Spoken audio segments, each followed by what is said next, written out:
This is Sonic, and you're watching JD Frank 20.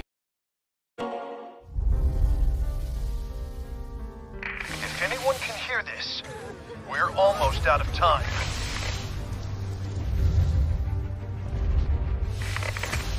Our cities are falling. The world is being conquered by Dr. Eggman. What is up, everybody?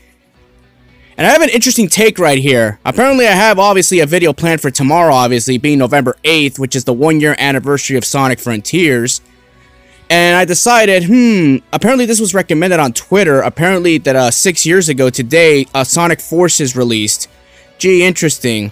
And you probably want to know what my thoughts are. Well, for Sonic Forces, let's be real here. The game at first, you know, it looked promising, it looked hype, but obviously the red flag was from the creators of Sonic Generations and Sonic Colors. That was the first red flag right there. You knew right off the bat you were going to get almost a copy paste of the previous games, which I was correct on even at that time. And yeah, look what the result you got. You got a short-ass Sonic the Hedgehog game that uses the boost mechanic, short-ass levels, a lackluster story, poorly executed. Yes, I am aware that the Hedgehog Engine 2 took over 3.5 years to develop. That's no fucking excuse either way. You know, SEGA could have had the option to delay this game or give it at least the roadmap treatment like Sonic Frontiers had.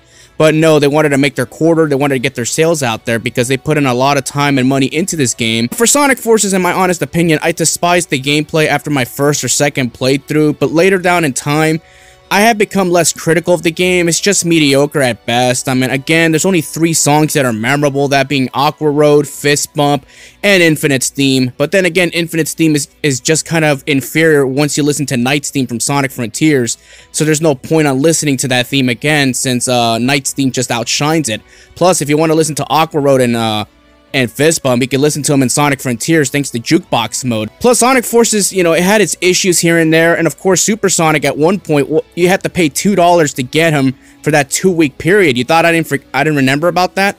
I always remember shit like that, and then Sega changed their mind and they made him free forever.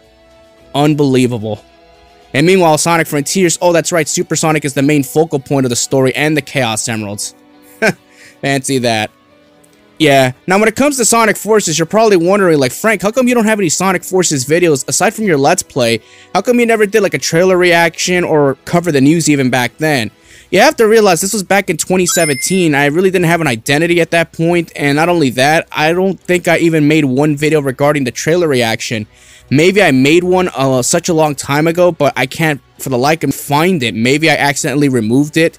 Back when I was changing thumbnails here and there. I don't remember, but I think I took it down just because the quality of the audio was just terrible. Again, it was a different setup I had back then compared to now. Where when you look at Sonic Frontiers and Sonic Superstars, there's like over, what, 200 videos. Like when you look at the Sega News playlist, oh my god, there's a plethora of videos right there. That's because I give a damn about Sonic Frontiers compared to Sonic Forces. I mean, it's night and day here, people. And Roger Craig Smith, I hate to say this, but Sonic Forces by far might be his worst performance out of all the games. Like, when you read the lines, the dialogue, everything, it just feels so force-fed, you know? It doesn't even feel, you know, anything to what you're looking at right now when it comes to Frontiers. It's night and day, especially with the encounter with Eggman. He just didn't even sound genuine at all. You know, that's why I criticized Roger for his work back then. But again, it was a different time back then. And of course, Pontac, and obviously he had bad leadership. Where you look at Frontiers, he had better leadership. He gives you great authentic work. Like I said, I'm in Sonic Forces. You know, there's a reason why I didn't cover the game's trailer even back then. You know, I said to myself, I think this game is going to be a disaster. And I was correct on it. And if I had a larger install base or any motivation, I would have easily called them out on it. But again, it was lack of motivation back then. By the time the game released, you're in 2018, you know, shit happens, people. Let me know what y'all think, and I gotta go. Have a good day.